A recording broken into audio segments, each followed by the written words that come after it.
Posadili smo sibirsko limono, ki jo lahko sadimo na prosto, saj prenese mraz do -20 stopinj Celzija.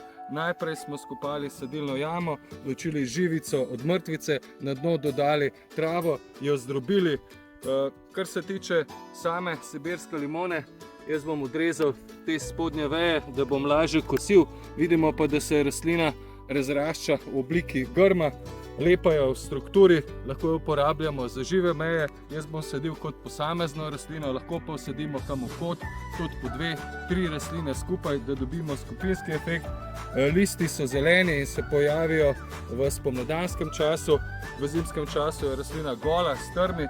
Zelo radi jo v mestih sadijo tudi v kombinacijo za kakšne atrije in ima protivlomno zaščito, kajti noben vlomilec ne pride v atrij, če imamo tako rastlino posajeno spredaj.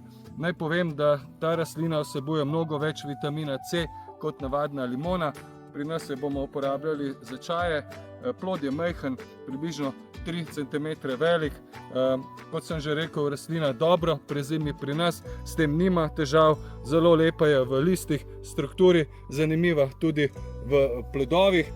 Kar se tiče pa rastišča, pa izberemo sončno lego. Dobro je, da so tla odcedna in tam se najboljše počuti.